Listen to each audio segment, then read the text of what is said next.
Bonzinho batiza meu filho, vira meu compadre, mas não trabalha comigo. E a melhor maneira de você não ter o incompetente dentro da sua empresa é não contratando ele. E a segunda melhor maneira, assim que você descobre o grau da incompetência, tu demite. A terceira, se ele for pouco incompetente, tu prepara. Inclusive, RH tem que saber fazer conta. Óbvio. Sem dúvida nenhuma. A gente fala muito sobre isso. E liderança humanizada, serve para quê? Eu gosto da liderança humanizada da seguinte forma. Para mim, o primeiro quesito de um bom líder é ter respeito. Isso não quer dizer que você não pressione. Pressão é bom, tensão é ruim. Se o resultado está ruim, a cultura está ruim. E a cultura é o vetor de resultado bom. E a cultura é reflexo de atos e atitudes da grande liderança. Não, a empresa é business. Bonzinho batiza meu filho, vira meu compadre, mas não trabalha comigo. E você tem que separar essa merda.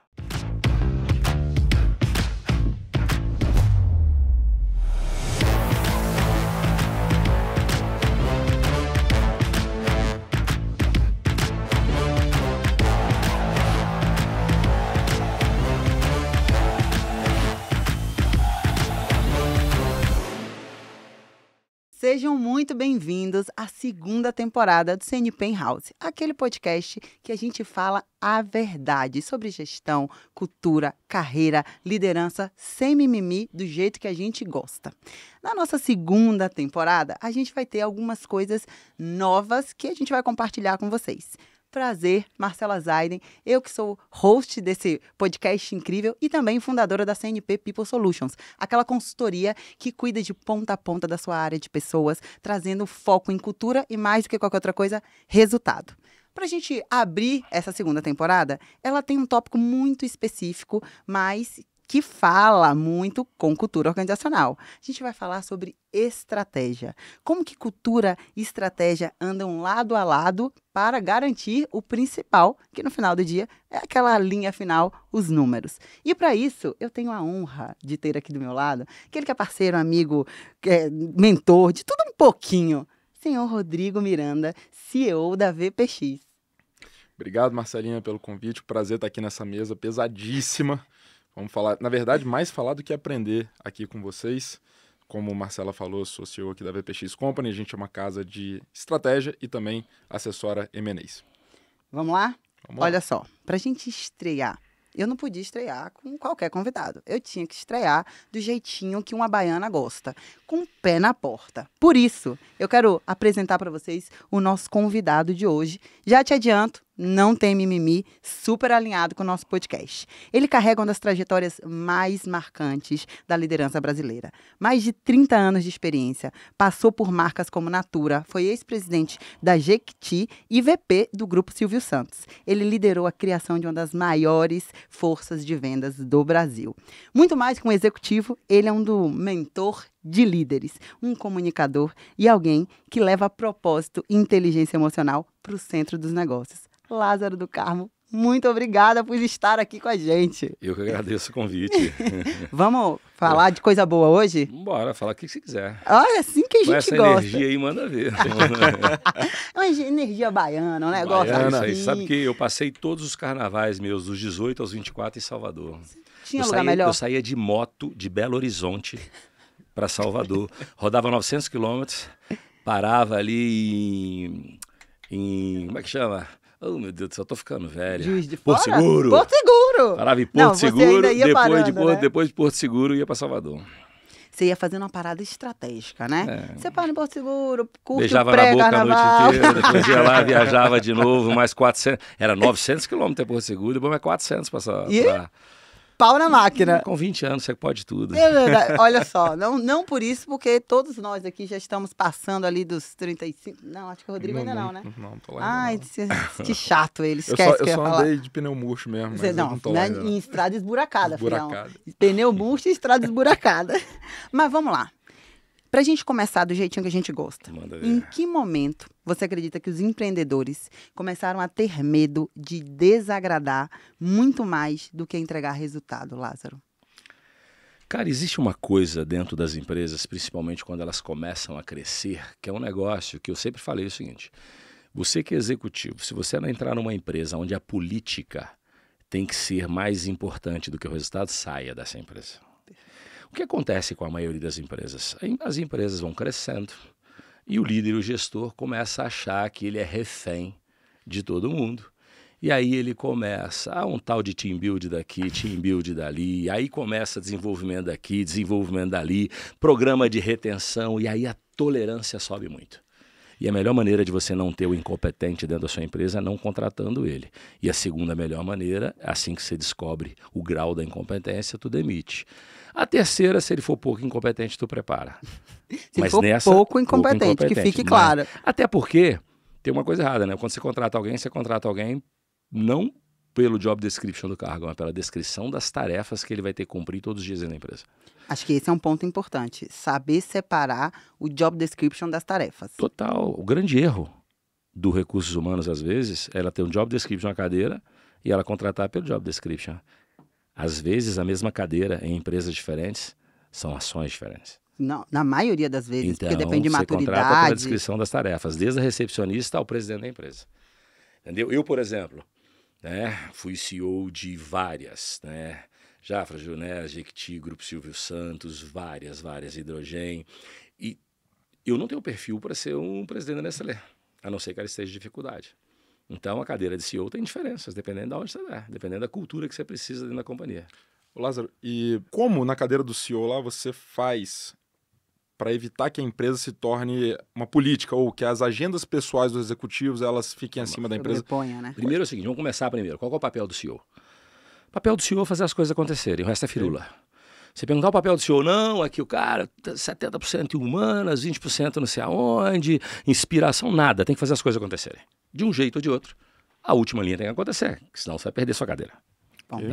Então, fim de papo. Eu tenho que fazer as coisas acontecerem. Para você fazer as coisas acontecerem, primeira coisa que você tem que fazer é o seguinte, dependendo do tamanho da empresa, você tem que trazer gente para dentro e gente sofisticada. A sofisticação vem com o tamanho. Uma empresa pequena não precisa de tanta sofisticação. Uma empresa grande precisa de sofisticação. A única diferença que tem de fazer gestão de uma empresa de 10 milhões e uma de 1 bi é a sofisticação do corpo executivo. Certo? E os processos acontecem da mesma forma. Uma empresa nasce primeiro com o progresso, depois a ordem. E a ordem vai acontecendo organicamente quando você vai crescendo. No começo, o empresário olha para quê? Olha para a entrada e saída de dinheiro.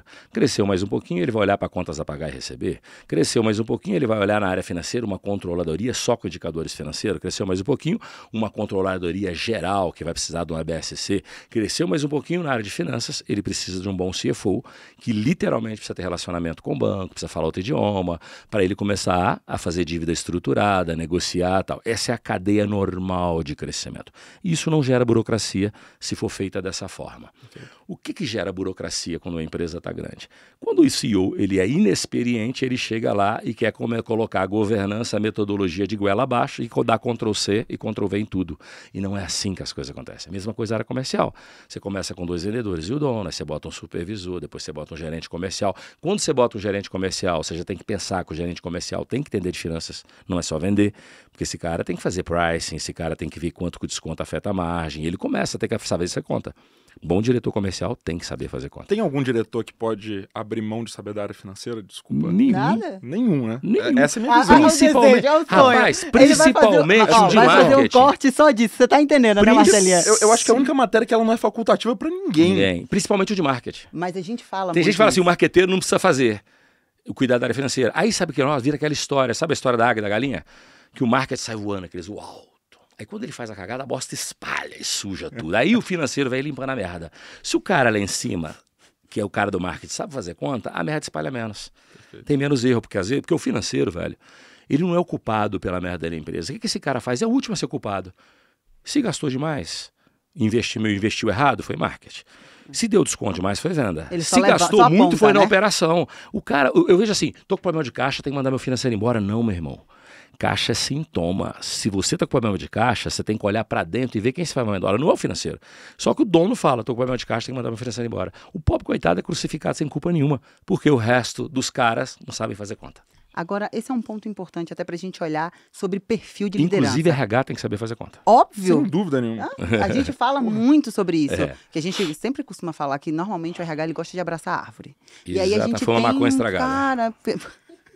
A gente tem um BAO absurdo. A galera senta na cadeira e acha que é só virar consultório de psicólogo. Entra, sai, pede, reclama, e ele ainda fica em cima do muro. Não, mas veja bem, não, mas... E aí vira pro dono e fala, estão reclamando, mas não assume a porra da bucha, assim, deixa eu te falar, Qual o teu ponto aqui?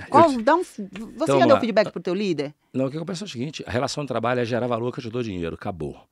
Reclamou, você pergunta qual valor você está gerando. Se você está gerando muito valor, não está recebendo por isso e nem está sendo reconhecido, ou pede para sair ou te promovo.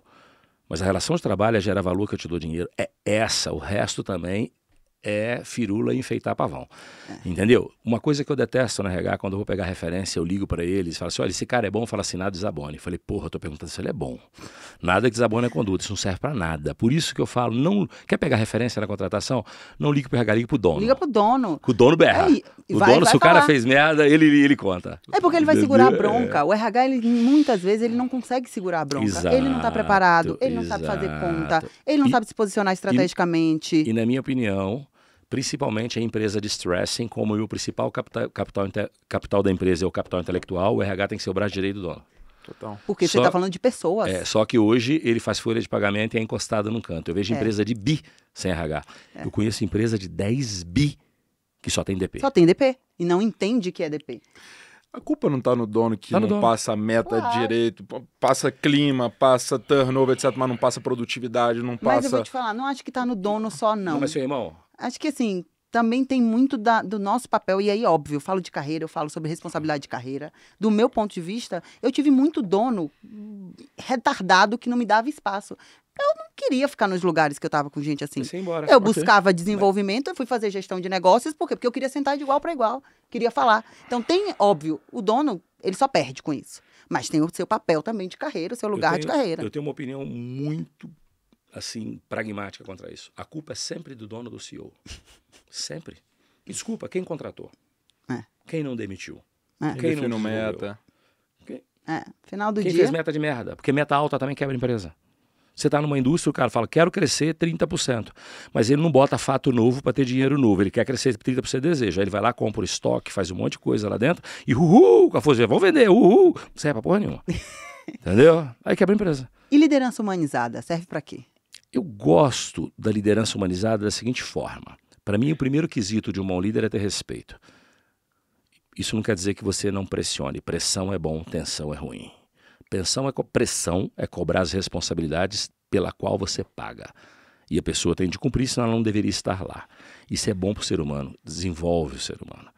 Entendeu? E quando você chama de liderança humanizada, a minha definição é, eu movo as pessoas respeitando os direitos deles. E fim de papo. Mas eu respeito o direito do ser humano, não das divisões. Porque eu sou contra a proteção das minorias, eu sou a favor de proteger as massas e todo mundo está embutido dentro. Todo mundo está incluso, entende? É dessa forma que você faz gestão hoje dentro 100%. Outro dia, uma vez, eu indiquei um cara para o meu sócio fazer uma entrevista para uma vaga.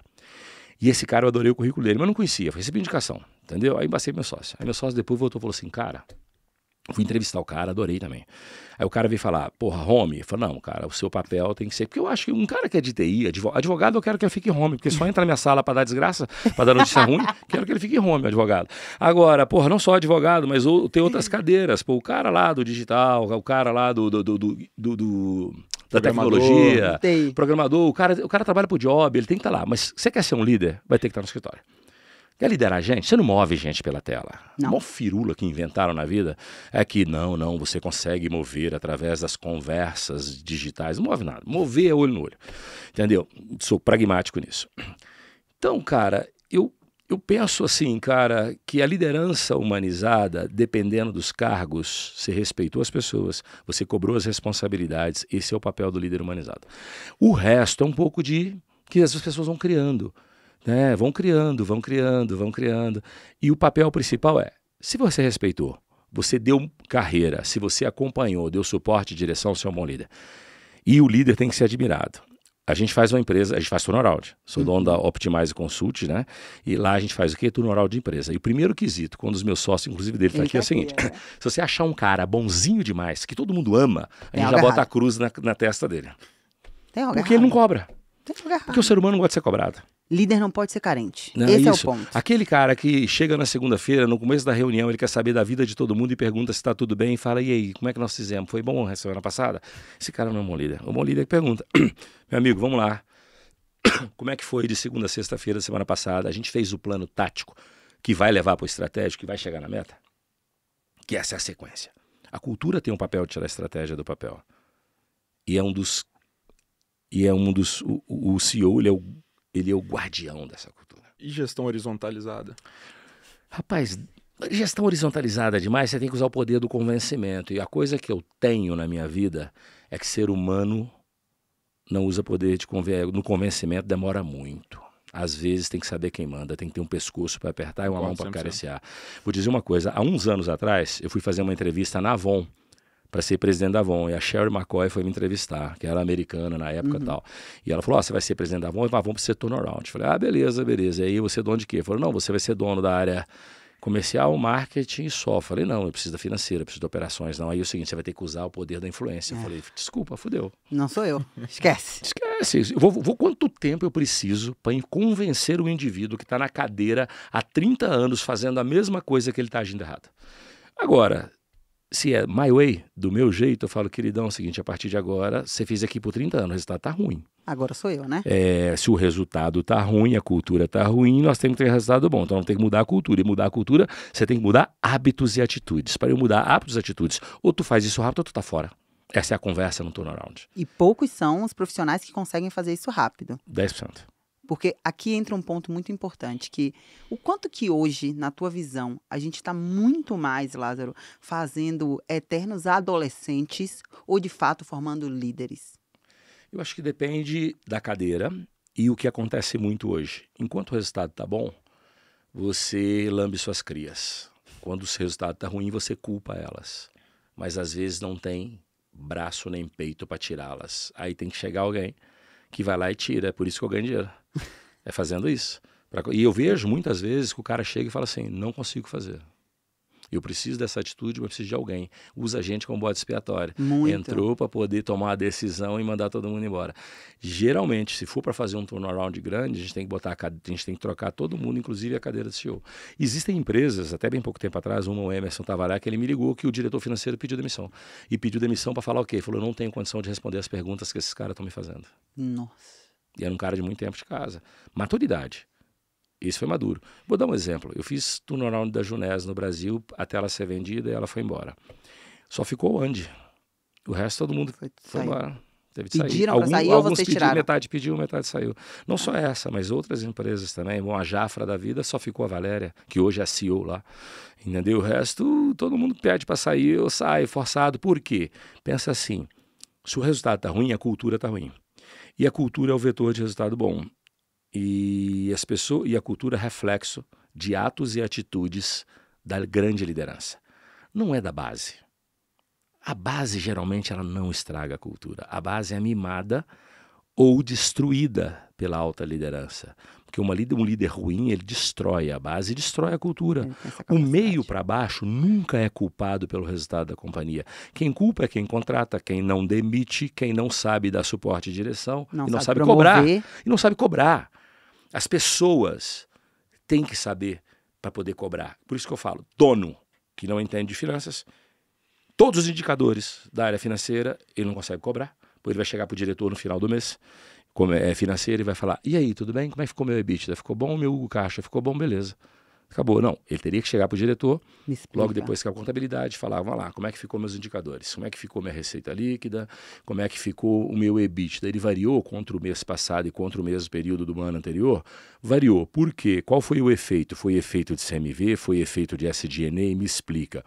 Foi o SG&A. Aonde no SG&A? Na fixa, na variável? Se foi fixa, não poderia variar, a não ser que eu demiti muita gente, contratei muita gente, ou foi férias do terceiro. Me explica. Foi o CMV, mas foi por causa da compra ou foi por causa da venda? Se foi por causa da venda, qual foi o detrator? Foi desconto? Foi bonificado? Foi perda? Me explica. O cara não sabe fazer isso. Como é que ele quer ter um bom CFO? Ele não tem nem profundidade, a gente debate muito isso, né? Ter profundidade para entender o que você vai cobrar, para entender como que você vai contratar, que é um problema. E se você não fizer essas perguntas todos os dias e outras todas as semanas, você não faz cultura na sua companhia. Cultura é feita por ritual, semanal, mensal e trimestral. Semanal toda segunda de manhã, cobrança do plano tático. Porque assim, você cria um planejamento estratégico, você cria um planejamento tático, porque você desmembra o estratégico em 365 dias por ano, e cria um operacional que é para o micro detalhe. E esses três têm que se falar. Não adianta, eu vejo empresa grande que contratou consultoria, fez um plano estratégico, mas não fez o tático operacional. E o tático operacional tem que ser uma bíblia, porque você tem que botar tudo ali dentro. Quem vai fazer, como vai fazer, quando vai fazer, tu tem que ter data para começar e terminar. Não faz. A cara de feliz do Rodrigo. Você não faz noção da felicidade desse homem com essa... Sim, eu consigo sentir. E olha que quando ele nasceu, eu já era gestor. Tem mais de 30 anos essa parada. Por isso que eu tô quietinho só aprendendo, não tenho o que falar. Mas eu acho que uma das coisas legais da gente falar sobre isso, principalmente da parte financeira, o perfil do gestor de empresa pequena e média, que a gente vê muito, é o cara que é bom de vendas. Sim. Né? É o cara assim começa pelo progresso. Isso. E foi por isso que a empresa cresceu. Senão não porque existe, esse cara né? tinha veia de vendas. Só que esse cara às vezes esquece, ou essa mulher às vezes esquece, que ela precisa evoluir com o tamanho do negócio, caso queira se manter na cadeira de CEO, dono do negócio, etc. Mas muitas vezes tem a resistência de falar assim, não, meu lugar de potência é na rua, é nas vendas. Mas, pô, em algum momento, esse gestor vai ter que ter um mínimo de profundidade para poder direcionar a empresa, porque vender muito também quebra a empresa. Eu vou te contar só uma historinha. Tudo na empresa, por bom e por ruim, começa num negócio chamado pricing. Quando você vai vender um produto, se você faz o preço errado, a chance de virar merda é gigante. Eu já tive uma empresa que ela tinha 40, 50 milhões de faturamento e o resultado era negativo porque o pricing foi errado. Quando lançaram a empresa lá no passado, eles lançaram uma empresa para competir com Johnson & Johnson, só que com embalagens muito mais caras, fórmulas muito mais caras, e o cara que criou meteu o preço da Johnson & Johnson. O que acontece? No final das contas não pagava conta, sobrava muito pouco. Essa empresa tinha que faturar pelo menos 300 milhões para dar break-even, porque a margem, o markup era muito baixo. Então, tanto produto ou serviço, tu tem que estabelecer margem, senão a gente não pega. Por exemplo, dentro do Grupo Optimize, o Emerson tem uma tabela lá. Se não der 40% líquido, nós não pegamos o cliente. Não interessa. Não interessa. Se não der, não pega o cliente. Pode jogar, pode passar para outro, passa para quem quiser. A gente tem um preço. Por quê? Porque tudo que gera valor, você não discute preço. Entendeu? É o nosso preço. E se quiser bem, se não quiser, tem outro que quer. Então a mesma coisa serve com o produto. O sonho do empresário idiota é ter o melhor produto pelo menor preço. É uma besta motivada. Ele não vai ter. Eu tenho o melhor produto, menor preço. Quem quer comprar Bugatti vai andar de Bugatti. Vai ter que pagar Bugatti. E é status, faz parte. Senão você não compraria, senão você não pagaria o preço, senão se for acessível.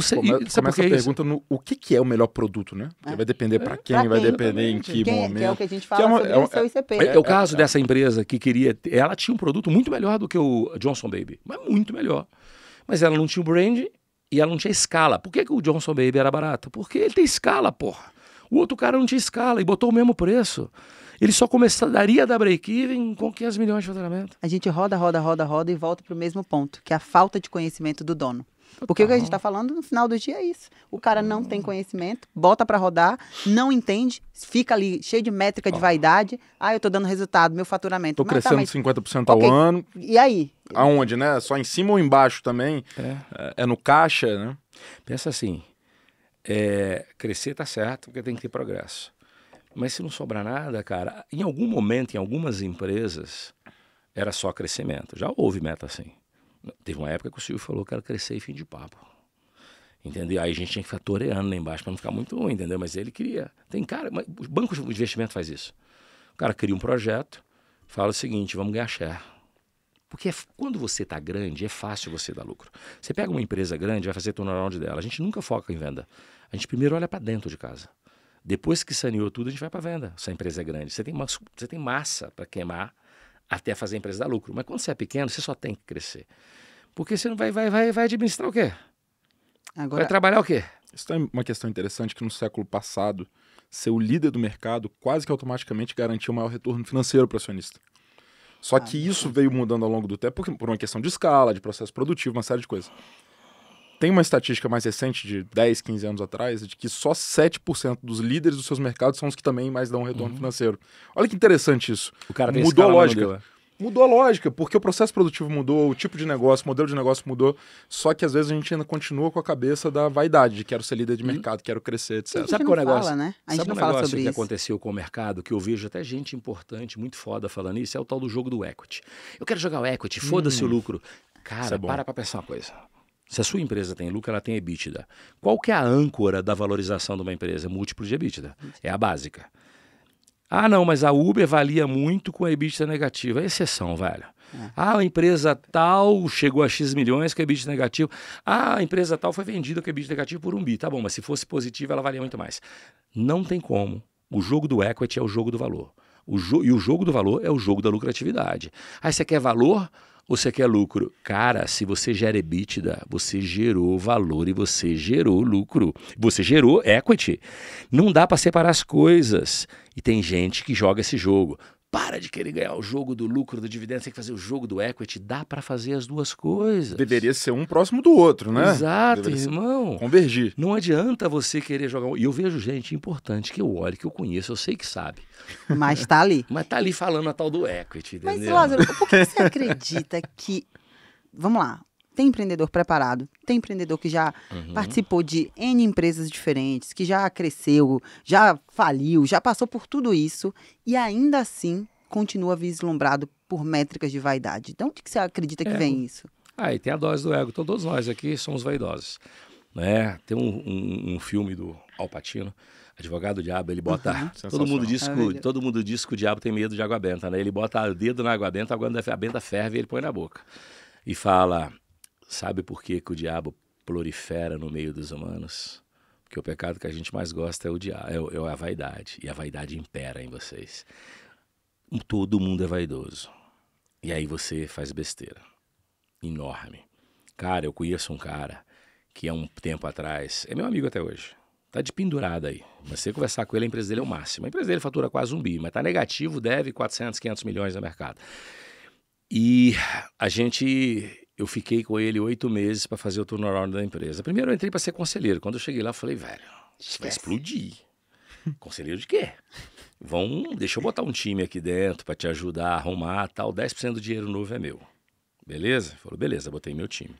Na hora que a empresa começou a melhorar, ele chegou para mim e falou assim, cara, eu tô querendo um barco de 94 pés, o meu tem 65, compra para mim. Eu falei, queridão, custa mais de 50 milhões, um de 94 pés que tu quer. Tu acabou de melhorar seu caixa, velho. Não, mas bota aí por isso mesmo, bota aí. Eu falei, não, cara, tu não tirou o nariz da água ainda, você tirou uma narina. Você tem com o resto afogando ainda. Ele já quer comprar o barco por causa da vaidade. E aí mais, hein? Deu mais ou menos 8 meses, eu fiz uma besteira de não cobrar os 10% a cada trimestre ou a cada mês. Na hora que você foi pegar. Aí na hora que ele viu o valor, ele falou, você é louco, te devo isso tudo? Tá. Falei, deve, é só 10% do que eu te dei, né? Se você me deve isso, tu ganhou 10 vezes mais, que é 10%, né? Não, mas com esse dinheiro eu trago qualquer consultoria dos Estados Unidos, de qualquer lugar. Eu falei, ué, ok, paga e depois você traz a outra. E aí eu falei com ele, se não me pagar, eu te executo. Ele falou, não vou te pagar não. Aí depois ele ligou para mim, o advogado falou que o contrato tá muito bem feito. Eu falei, óbvio, eu não sou amador, né? Você vai ter que pagar, irmão, vai sair mais caro você brigar comigo. Não sou otário. Aí ele pagou. Ele pagou, melhor. Parcelei, né? Parcelei, é meu amigo até hoje, mas ele, por exemplo, cara, se olhar o número financeiro dele, se você tirar débitos e créditos, ele tá pobre até 3ª geração. Mas ele tá de barco de 95 pés, ele tá aí na internet aí bombando e tal, tá com barco de 95 pés, mas o débito e o crédito, nossa senhora, é a vaidade. E quando você entra nas empresas, como que você age de bate-pronto para minimamente reduzir esse viés, minimamente... Você falou muito de turnaround. Existe um processo, né? Vamos lá, antes de você topar, a gente pega todos os indicadores financeiros, contábeis, econômicos da empresa, a gente faz uma análise. Os últimos 5 anos de RI, a gente começa a olhar. Como é que está a linha de operações? A gente tem uma base como mercado e a gente começa, aqui dá, a linha de operações aqui eu posso dividir fixa e variável.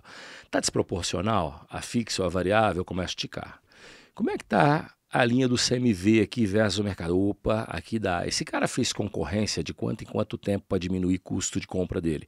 Geralmente, As empresas estabelecem uma relação de amizade com o fornecedor e falam que é uma relação ótima. Geralmente, quando você tem uma relação duradoura com o fornecedor de muitos anos, você está perdendo dinheiro. Alguém está deixando dinheiro. Alguém está deixando dinheiro na mesa, um dos dois, entendeu? Aí a gente olha e fala, puta, relação de 15, 20 anos com o fornecedor, bingo, vai sair dinheiro daqui.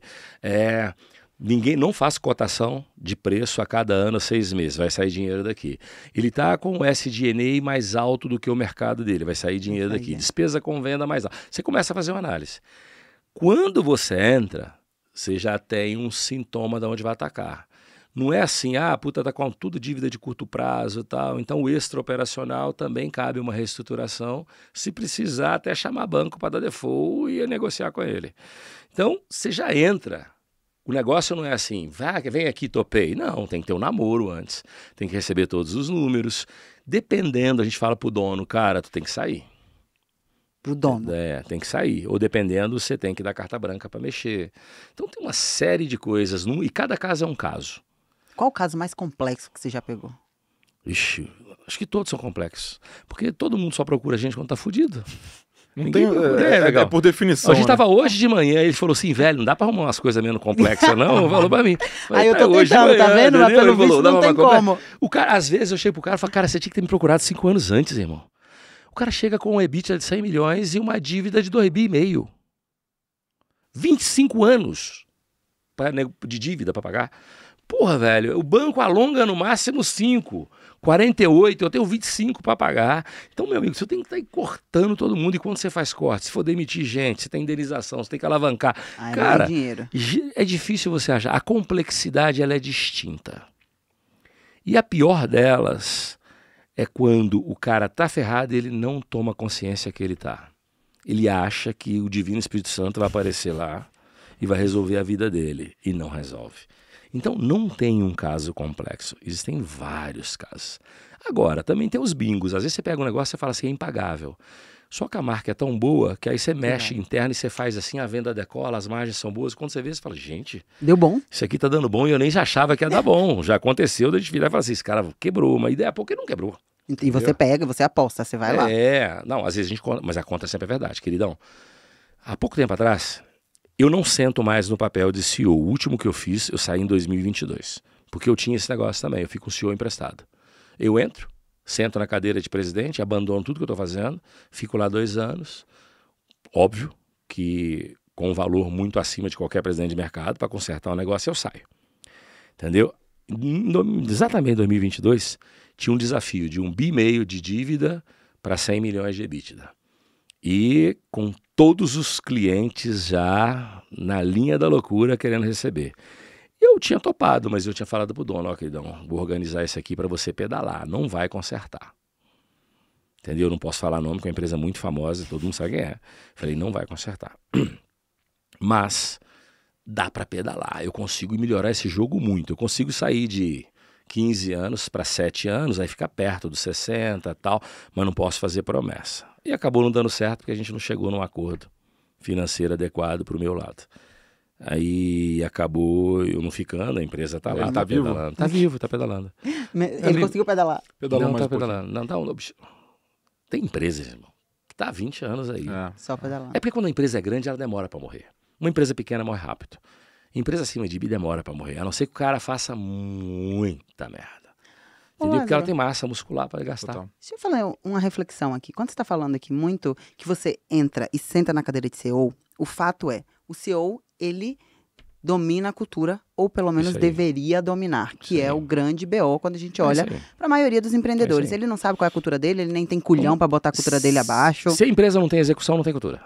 Exatamente. E quando você entra nas empresas, eu entendo que a primeira coisa que você faz é colocar a sua cultura, implantar a sua cultura. Quando você sai, fica a cultura de quem você deixou lá. Como que você garante que ela vai continuar performando? Não tem Qual é? garantia nenhuma. E o que você acredita Tem que assim, garantia nenhuma. Tem gente que continua, tem gente que não continua. É que é mudança de hábito. E a mudança de hábito depende de quê? De cobrança com consistência, de longo prazo. A gente estava falando ali, né, ali fora sobre cultura. Cultura, para mim, é tudo aquilo que acontece dentro das empresas sem o dono pedir, sem ele estar lá. É um organismo vivo que move na direção do objetivo que você estabeleceu. Uma empresa sem planejamento estratégico e tático, ela não tem cultura. Se você não tem planejamento, é a cultura do acaso. Eu vou fazendo e uma hora dá certo. Tá errado. Quando você é pequenininho, é verdade. Você vai fazendo, você não tem nada, tudo que vier é lucro. Um cocô sobre outro cocô dão 2 cocôs, entendeu? E vai crescendo, entendeu? Agora, quando tu é grande, tu tem que ter planejamento estratégico, tático e uma garantia que a operação vai funcionar. E aí tu precisa de gente. Se tu precisa de gente em longa escala, tu precisa de uma doutrina. E a doutrina empresarial eu chamo de cultura, né? E aí você fala, Lázaro, o que é um vetor principal? São fatores para ter uma boa cultura. O que a gente faz na prática? Primeiro, um bom planejamento estratégico tático, e aquilo é a Bíblia corporativa. Você não tem a Bíblia da cama, seu planejamento tem que estar impresso em cima da mesa. Eu não acredito em planejamento no computador, tem que estar impresso em cima da mesa. Uma vez escutei da RH, e o meio ambiente? Falei, primeiro a gente come, depois a gente cuida das plantas, entendeu? Então, primeiro eu como, alimento, depois eu cuido das plantas. E aí eu faço outra coisa. Você quer que as pessoas exercitem e trabalhem dentro da sua empresa? Câmera com áudio na empresa inteira. Todo mundo. Eu tenho um amigo que ele me contou uma história muito engraçada, porque eu falei isso pra ele, ele falou, vou pôr na minha empresa. Ele colocou a primeira semana sem contar nada pra ninguém. Ele viu telinha na hora do almoço jogando paciência, nego nos e-mails e tal. Aí ele contou pra todo mundo. Semana seguinte ninguém jogava mais paciência. Existia um ser onipresente te vigiando, que eram as câmeras com áudio, para você saber o que seus funcionários... Você está pagando para um cara para ele te gerar valor que você dá dinheiro. Está errado você ter na sua empresa câmera com áudio? Não está errado. Para mim, até proteção. Nos mundos de mimimi de hoje, protege ele contra assédio moral e sexual. Para ele assediar alguém e ser processado, só se ele fez. Ninguém vai acusar ele falso, a não ser que ele fez dentro do banheiro, porque o resto vai estar gravado. Agora a gente tem um ponto de... Como que você acredita que quando você implanta isso? Eu acredito que parte das pessoas vão se incomodar e vão sair. Parte vão querer ficar. É onde a gente separa os meninos das crianças. Tão simples quanto isso. Agora, como que você conscientiza um CEO de tomar uma decisão como essa, sendo que a maioria dos empreendedores hoje tem medo e são refém das pessoas? Então vamos lá. Posso só adicionar um capítulo que eu fiquei curioso? É sempre a mesma cultura, a cultura Lázaro que você leva para as empresas, ou de acordo com a empresa, com a estratégia, com a proposta de valor, etc., você muda alguma coisa? Como então, que você olha isso? Desculpa, só não existe uma cultura A, B, C ou D. Existe uma cultura que gera resultado. Okay. Cultura que gera resultado é a cultura do fazer. E ela serve para qualquer negócio. Se as pessoas não fazem, não executam, não tem resultado. A cultura é responsável pela execução. Só que as pessoas confundem com cultura com missão e visão e valores e firula. Missão e visão e valores não tem nada a ver com cultura e firula. É um parágrafozinho dentro do book. Tá? Cultura é fazer com que as coisas aconteçam, fazer com que o time execute. A metodologia Lázaro é reunião toda segunda-feira para acompanhar. Bom, vamos começar do começo. Primeiro, elabora planejamento estratégico, tático e operacional para os próximos 12 meses. Não para 5 anos, porque ele vai mudar. Então eu faço overview de 3 anos, mas execução 12 meses. Depois que isso estiver pronto, você vai saber se os diretores que estão lá são aqueles caras que vão tirar essa estratégia do papel, né? Se não for, tchau. Tchau, muda. Né? Então, eu estou com isso pronto. Então, você tem que fazer o quê? Que todo mundo que tenha poder de decisão ou de execução conheça o planejamento estratégico. Que isso tenha que estar impresso em cima da mesa de todos eles. Segundo, os líderes vão ter que decorar isso e toda segunda-feira de manhã ele vai ter que prestar conta e repetir para mim. Processo repetitivo. Você não faz musculação, exercita o bíceps todo dia para ele crescer?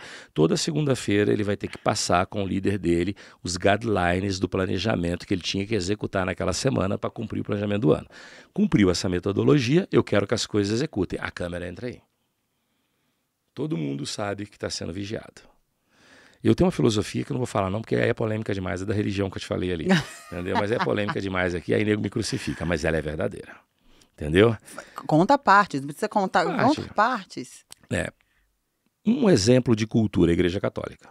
Por que ela tem uma boa cultura? Porque ela tem os dogmas a serem seguidos. Se você não for para missa e não come um gato, vai para o inferno.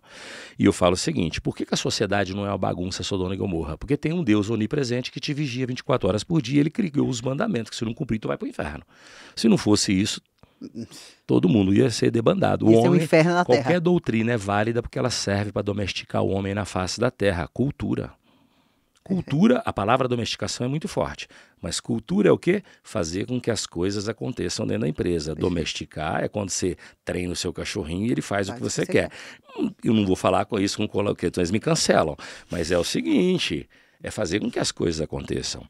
Então, a câmera serve para isso. O dono, o CEO, ele não é onipresente, mas ele vai saber que tudo está acontecendo ali dentro. E hoje em dia serve de proteção. Mas você acha que isso não fica frágil, não? Por exemplo, depender de uma câmera, não é porque o cara não consegue minimamente ter culhão para dizer assim, cara, você tá fora, teu comportamento não é esse, você tá dentro, você vai ser valorizado por isso. A câmera, ela é um suporte importante. Porque o culhão concorda com você. Mas vamos lá. Se você exceder, você tem que endurecer sem perder a ternura. Se você exceder, você vai ser traído. Dono de empresa que grita com funcionário é traído. O marido que grita com mulher vira corno. É exatamente essa lei da vida. Então, não adianta você ter o culhão. Quando o pau da árvore está torto, você coloca um guia nele, ele fica reto. Você tira o guia, ele entorta. Então, o líder depende... E sempre você vai ter pau torto na equipe. Então, o líder faz o papel dele, mas ele tem que descobrir quais são os galhos tortos dentro da companhia. E a câmera serve para o galho torto. E tira o galho torto. Tira o galho torto. Entendeu? Essa metodologia é mais Lázaro. Você não aprende em Harvard. Entendeu? Tem outras que não dá para aprender em Harvard, que a gente poderia ficar falando aí, que a gente aprende com a experiência. Uma delas é na hora que você está contratando um diretor por uma empresa e ele está falando de tudo que ele fez, tenta ligar para o chefe dele, não viva a voz na frente dele e ele fica calado. Os RHs me matam por isso, mas é uma metodologia que funciona. E a primeira pergunta é, fulano, se você estiver contratando o Beltrano, eu estou entrevistando ele, se você tivesse uma oportunidade, você traria ele de volta para sua empresa? Ele trabalhou contigo 5 anos. Se o cara falar sim, eu traria. Aí eu faço mais perguntas. Por quê? Por que você deixou sair e tal? Se ele falar não, jamais contrataria ele de volta. Eu desligo o telefone, olho pro cara e pergunto, me conta uma boa história. Você tem que ter uma boa história, porque o cara que te conhece não quer te comprar. Por que eu te compro? Então você tem uma boa... Pode ter uma boa história, entendeu? Você já ouviu uma boa história? Já várias, entendeu? Boas histórias. E contratou e valeu pessoal, a pena? Já. Contratei assim, na hora eu disse não pro cara. Depois voltei pra casa, pensei... Falei, tá, vou contratar. A empresa nem era minha, eu era presidente do conselho. Contratei o cara e foi uma excelente contratação. Ele tinha problemas pessoais com o cara, entendeu? O cara morria de ciúme dele, porque ele era um cara todo bonitão, tal, tinha morrido de ciúme dele da qual da mulher dele lá.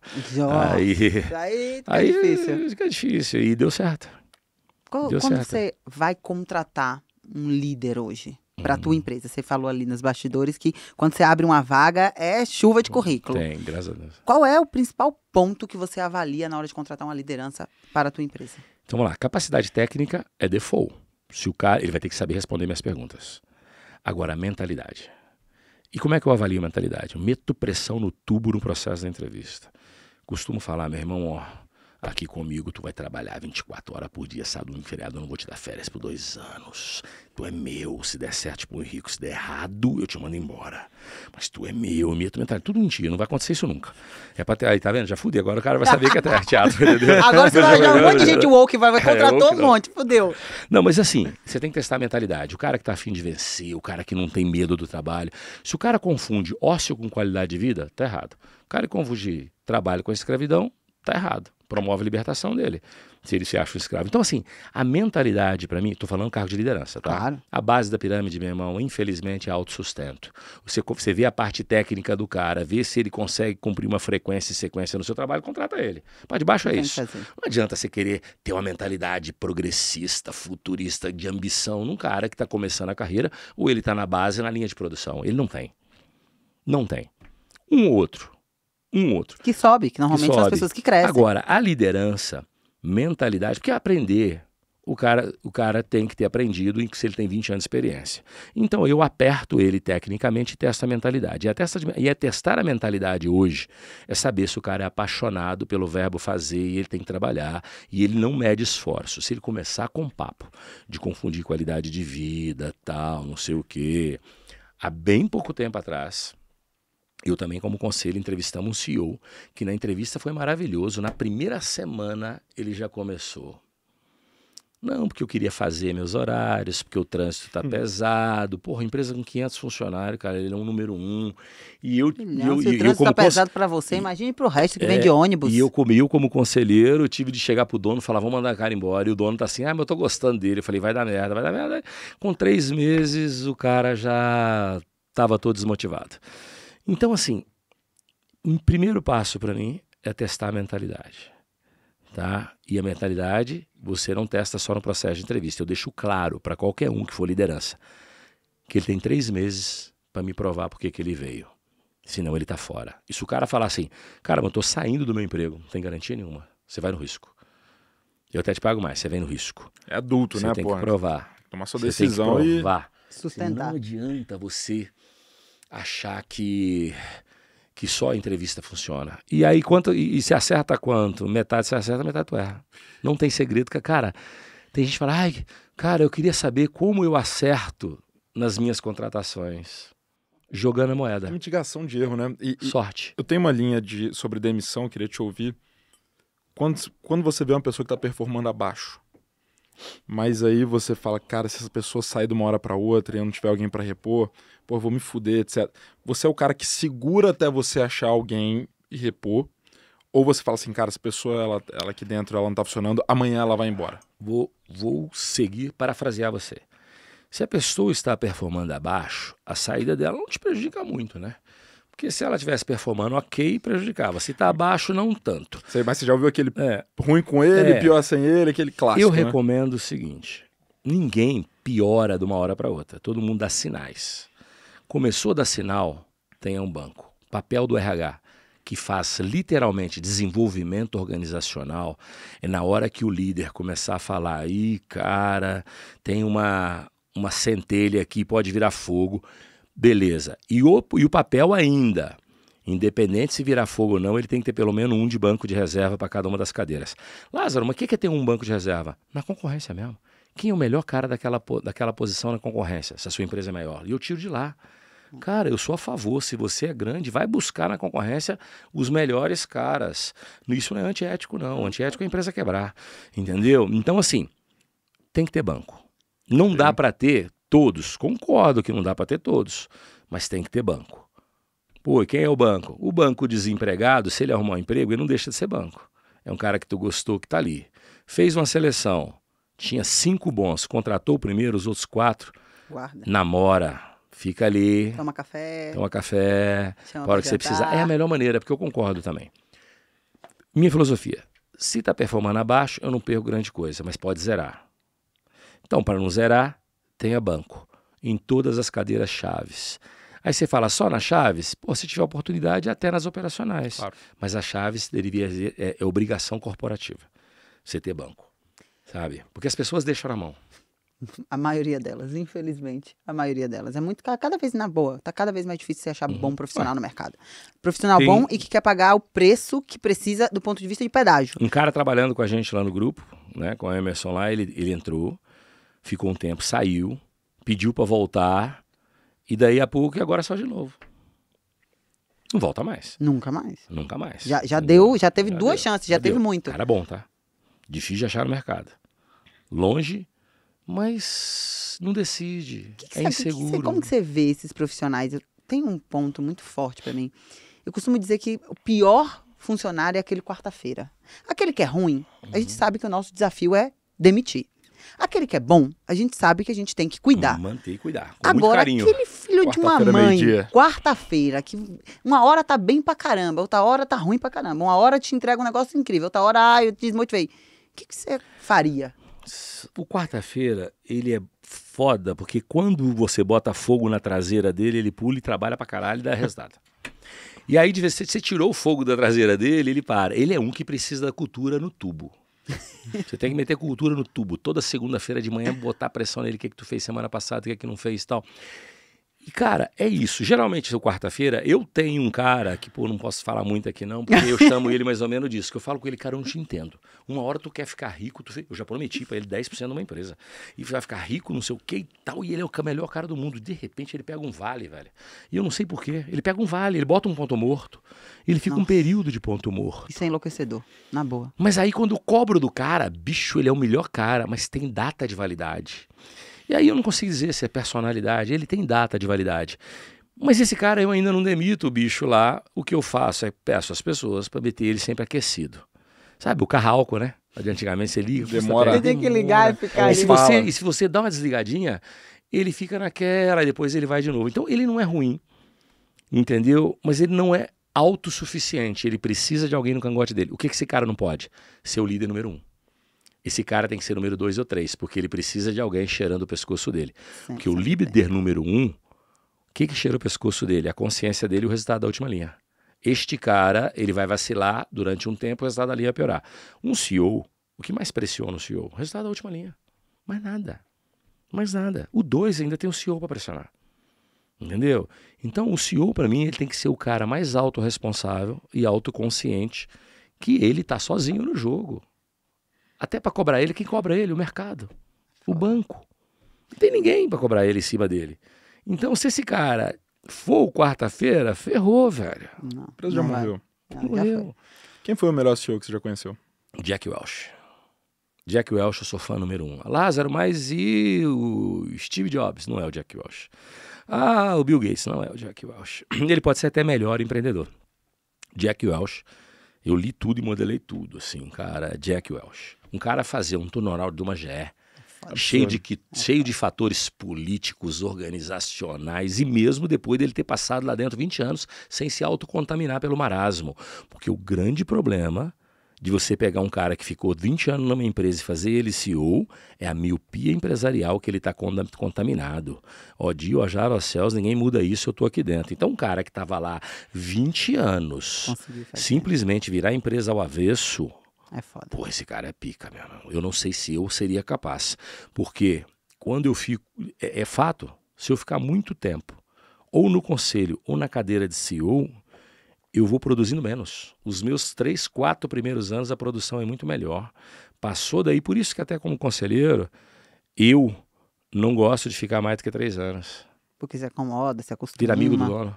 Aí acabou. Entendeu? E tem outra coisa também que eu sou contra, isso eu quero falar para todo mundo. Não contrate board, membro para conselheiro da empresa, se esse cara não foi CEO, ele não fez, não resolveu. Hoje em dia tá uma moda de todo mundo virar conselheiro, vira advisor. Fazer curso e pronto. Vira advisor, vai. Mas não vai virar. Um conselheiro de administração tem que saber de finanças, tem que saber de área comercial, ele tem que saber de gente, ele tem que saber de operações, ele tem que saber de cadeia de supply chain. Tem que ter vivido, não só saber, né? Tem que ter vivido. Até porque sabedoria é um corte da sua visão e a sua experiência, aí sim é uma sabedoria exercida. E se alguém para dar conselho para o dono, ele tem que ter mais dinheiro que o dono. Não contrata conselheiro quebrado, CEO quebrado, velho, isso não é ONG.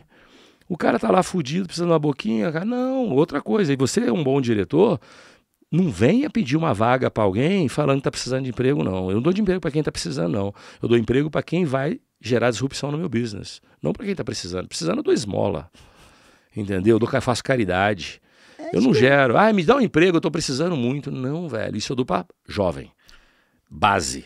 O topo não pode estar precisando. Se ele não gerou dinheiro para ele, vai gerar para mim? Não faz nenhum sentido. O CFO, arruma um dinheiro para mim que eu tô precisando. Bicho, tu vai cuidar do meu dinheiro, velho.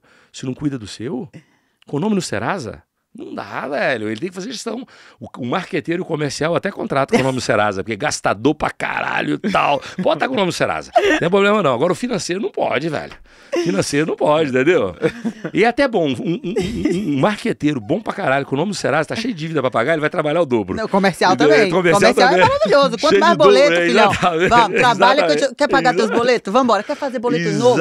Eu te ajudo. Agora, vamos fazer boleto. O financeiro, que é o cara pra cuidar do cofrinho, não. Ele não pode estar Serasado. Agora os outros dois podem, entendeu? Coitado do financeiro, né? É o primeiro a ser culpado e é o único que a gente não contrata se tiver Serasado. Ele se daí o outro pode fazer merda e ainda contratamos ele porque se ele tiver dívida. Coitado dele. E aí vão dizer que o comercial sempre se dá bem no final do dia. Exatamente. Lázaro, quando a gente está falando aqui, tem um ponto que eu adoro debater. Que é aquele povo que fala que família, né? Que empresa é família. Qual a tua visão sobre isso? Família? Não, empresa é business. Meu amigo, bonzinho, batiza meu filho, vira meu compadre, mas não trabalha comigo. E você tem que separar essa merda. Isso é coisa da máfia. Só que a máfia, a última coisa que tinha era a família, porque ele matava os membros, né? É a última coisa que tinha. A minha família pisa na bola, porque máfia, família funciona, porque ele mata a família. Entendeu? Então pronto, é porque veio daí, sabia? Não. A família Dom Corleone, nós somos uma família, veio daí. Aí todo mundo, a empresa é minha família. Cara, empresa é empresa. Aqui, nós estamos para gerar resultado de disrupção. Família é família. Bonzinho batiza meu filho e vira meu compadre. E outra coisa, sabe por que eu não gosto? Porque a família começa a trabalhar começa a contratar pela confiança. Você não contrata a gente pela confiança. Você contrata a gente pelo resultado. Entendeu? Confiança, você contrata seu guarda-costa. Você contrata a gente pela capacidade profissional dela, que ela tem de fazer disrupção e gerar resultado, não pela confiança. Quando você entra em família, não contrata a gente por confiança, porque eu confio. O conceito de família gera muito lance de confiança. E você tem que contratar pela confiança. É triste falar isso hoje, porque hoje em dia tem um monte de gente roubando. Então, confiar, deixou de ser default e virou diferencial mercadológico.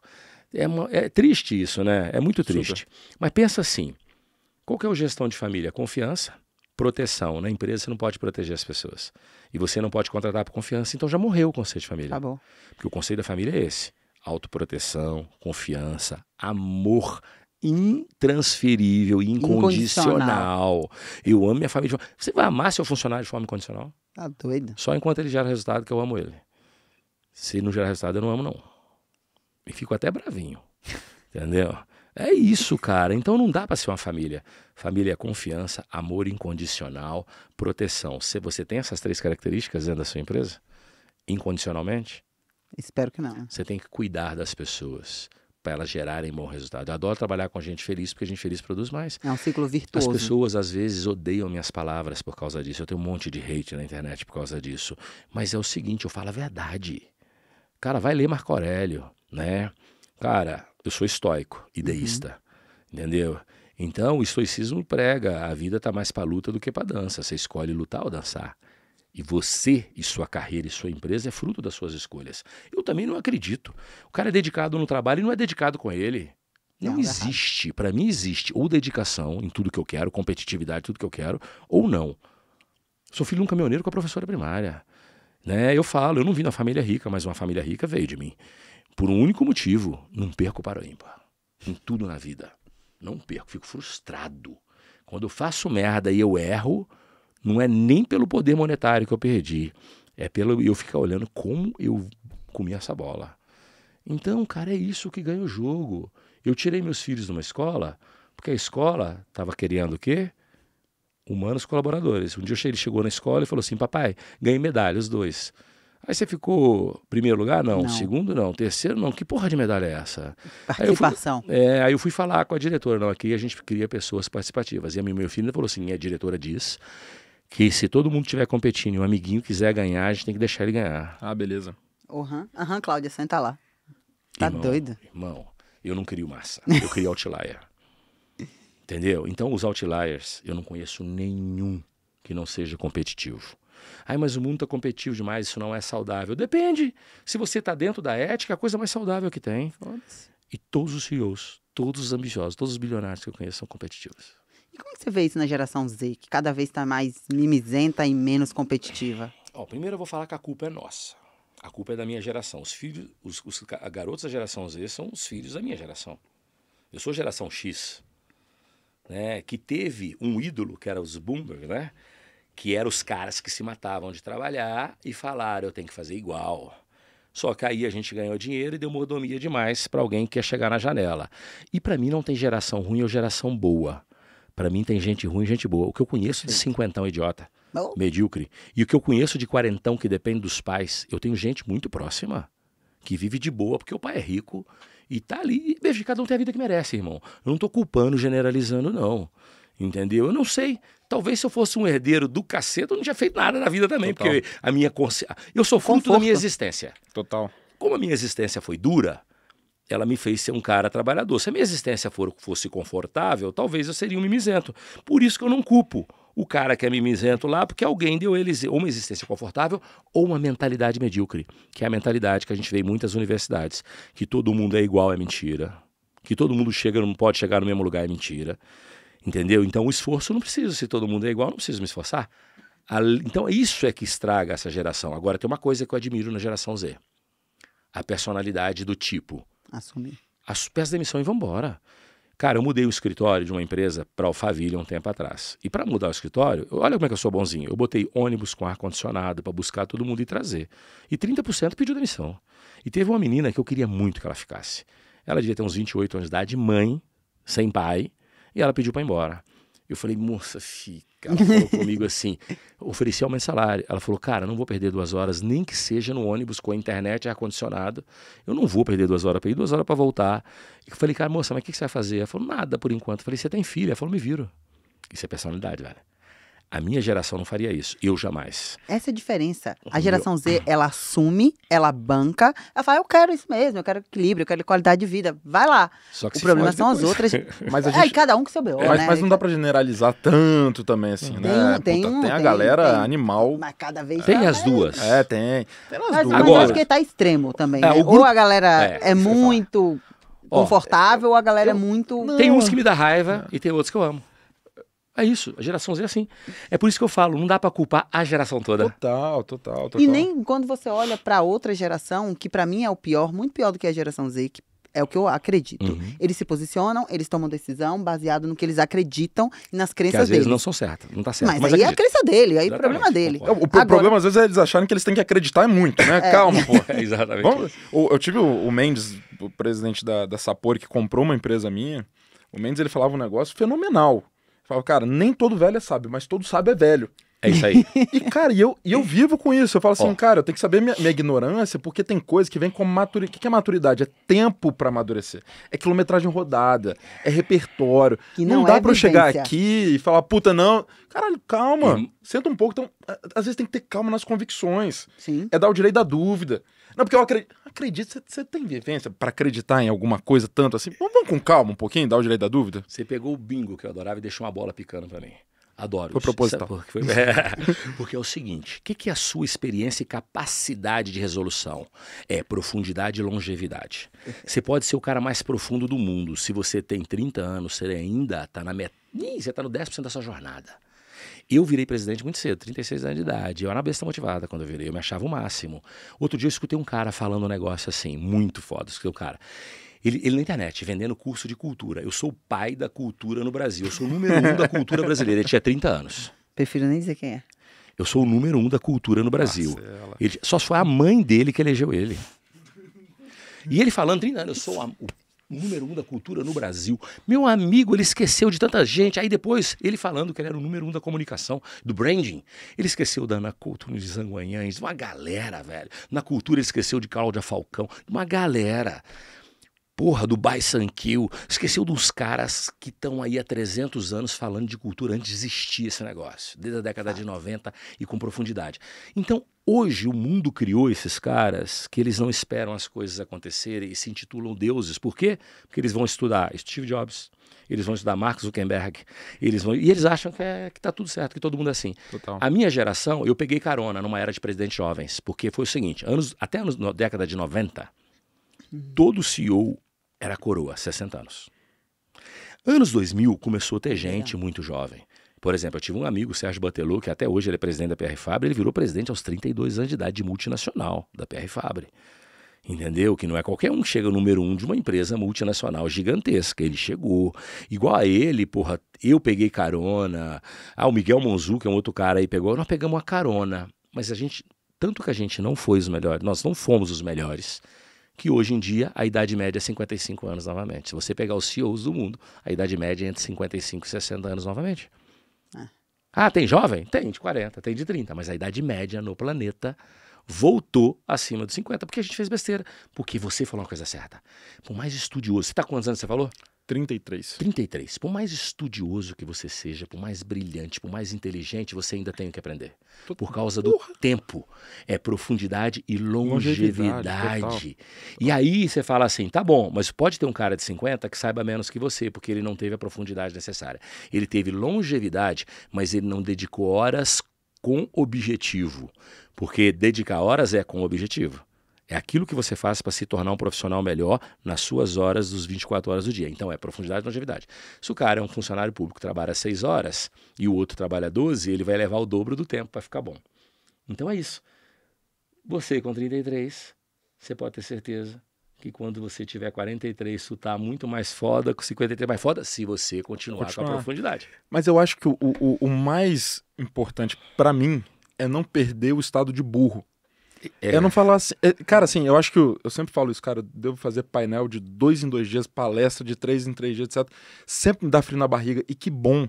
Que bom. Que bom, porque eu acho que o dia que eu perder isso, cara, eu vou estar talvez num lugar que eu vou olhar diferente pras pessoas, ou com arrogância. Eu vou perder a oportunidade de aprender, ou eu vou perder a oportunidade de rever um conceito que lá atrás eu achei que eu sabia. E às vezes eu vejo uma molecada hoje que, porra, não, porque aqui na empresa tinha que ser assim, tinha que ser assado. E é muito interessante, porque eu tenho alguns ex-estagiários que eles viraram donos de empresa. E um deles me ligou, saiu meio bravo comigo, etc, da empresa, e um dia ele me ligou um ano depois, Lázaro. Ele falou assim, depois que ele estava empreendendo, falou assim, queria te pedir desculpa, hoje eu tô entendendo. É legal, tá vendo? Pelo menos ele teve Cara, eu achei isso do caralho. Maturidade, porque precisou de tempo, de experiências, etc. Então, eu acho que um ponto que eu falo, que eu acho que a gente tá concordando, que é calma.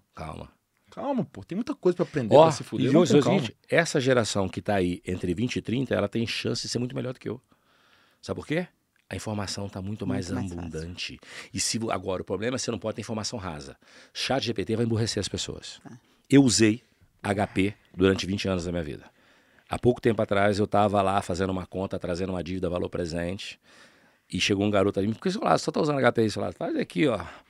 Qual que é a dívida? Tanto. Quantos anos? Tanto. Qual o banco? Tanto. Qual a taxa? Tanto. Tem PNT? Tem. Traz a valor presente. Aí ele me deu o valor aqui. Eu falei, caralho, velho, eu fui conferir. Deu diferença de 100 mil. Ele falou, foi o senhor que errou. Foi o ChatGPT, não. E pior que eu fui conferir, fui eu mesmo. E aí você pensa uma coisa. Aí o que eu fiz? Você acha que eu voltei a usar a calculadora? Não. Eu fui aqui agora no GPT, escrevo tudo que eu quero, ele me dá. Aí, mas se você fizer a pergunta errada, a conta vai sair errada. Óbvio. Mas se você colocar certinho, ele vai dar certinho. Só que isso vai me emburrecer, porque outro dia eu peguei HP lá e falei, gente, já não lembrava. Como é que opera? Gente, e olha, não tem um ano que eu parei de usar. E eu comecei a esquecer. Então, um conselho que eu posso dar para a juventude é que tenha profundidade de raciocínio, a capacidade de seja instigado. Eu vou fazer um evento, eu fui fazer a Lifetime é uma empresa do BTG e ela tem um grupo de CEOs. Hoje, agora, eu estou no grupo da Garim, não estou mais da Lifetime, porque eu mudei assim. Eles administram meu dinheiro. E de algumas pessoas, né? Então, esse grupo que o dinheiro é administrado por eles, que é um family office, a Lifetime é family office, a Garim também é um family office, multi-family office. Eles chamam todos os donos de empresa. E eu fui lá palestrar um dia, e eu cheguei para os caras, falei, Lázaro, o que você gostaria que a gente perguntasse fazer? Tudo de gestão, tudo, me aperta até para eu testar. Porque, cara, você nunca você está. E você nunca sabe tudo. A gente sempre é ignorante em alguma coisa. Entendeu? Porque surge coisa nova todo tempo. Então esse negócio de você se expor ao aprendizado, ao risco, é ótimo. E toda vez, sabe por quê? Porque toda vez que eu falo, cara, é verdade, rapaz, deixa eu tentar descobrir isso agora, porque ele me pegou. Eu já não lembrava disso. Me pegou. Aí eu estudo de novo. A forma que eu tenho de me autoprovar é vocês pegarem tudo que eu faço nos últimos 35 anos e começar a me questionar, porque aquilo que eu falo, já estou ficando desatualizado, eu me atualizo. Então, esse negócio do se expor, de você testar, de você saber que você é um eterno aprendiz, isso é verdadeiro, cara. E aí tem que deixar esse número 1 da cultura do Brasil. Se ele tivesse 30 anos de trabalho, talvez eu acreditasse. Eu não sou o número 1 da gestão e eu tenho 35 anos e eu não sou. Estou longe de ser. Eu sou mais um na multidão que faz o trabalho dele bem feito. É isso. O ponto aqui é, todos nós aprendemos para o caralho. Não tem outra palavra, assim. Eu vou reassistir isso aqui algumas vezes, porque foi muito conteúdo. E pra gente fechar, vamos de bate-bola, só pra gente garantir que a gente não vai perder nada. Cultura forte é... que gera resultado. Demissão precisa ser? Rápida. Quem precisa de motivação é? Criança. Chefe bonzinho é? Tonto. Lealdade é pré-requisito ou diferencial em um colaborador? É diferencial. Com isso, temos um baita de um podcast. Lázaro, muito obrigada pelo teu tempo, pela tua simpatia, pelo teu ensinamento, pelos teus questionamentos e por tudo que você provocou a mim, Rodrigo, todo mundo que está aqui, porque nunca vi um podcast tão cheio, tá? Mas podcast não fica assim não, mas todo mundo brigou hoje para vir, foi briga lá dentro. Então, obrigada pelo teu tempo. Eu espero que tenha sido de alguma forma valioso para você estar aqui e ter trocado tanto com a gente. Rodrigão, tá contigo. Eu quero agradecer e dizer, cara, que eu acho que você é uma das vozes em rede social, etc., que ainda me fazem consumir conteúdo. Que bom, eu fico feliz. Tem sido cada vez mais desafiador, né? Então, essa linguagem transparente, etc., eu acho que isso cumpre um papel educacional, e, que é importante. E eu surgi há pouco tempo, porque eu não tinha saco nenhum pra isso. Ainda não tenho não, tá? O que é que sabe o pessoal faz? Por isso que eu aceito o convite. Eles cortam esses cortes aqui e botam na internet pra mim. o meu Instagram, ele é um pupurri de podcast. Porque se depender de mim, eu, Lázaro, vai ficar sentando, gravando conteúdo, sabe quando vai sair? Nunca. Eu tenho outras coisas pra fazer. Entendeu? Agora, isso aqui é uma forma da gente disseminar, né? Conhecimento de forma prática, divertida.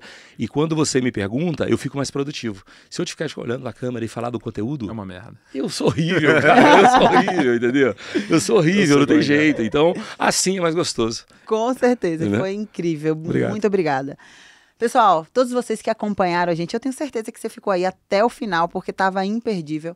Meu muito obrigada por ter ficado com a gente. Mais do que isso, a gente vai lançar o resumo com todos os insights que a gente extraiu aqui do Plaud para você, para ficar de forma fácil. Não só você ouvir, mas principalmente você ter na mão. Imprime, faz que nem o Lázaro falou. Não tem um planejamento estratégico? Imprime os insights disso aqui, bota do lado, dá check, que a gente vai ter muito prazer de ouvir também os teus feedbacks. Então segue, deixa aí 5 estrelas e até a próxima CNP in House.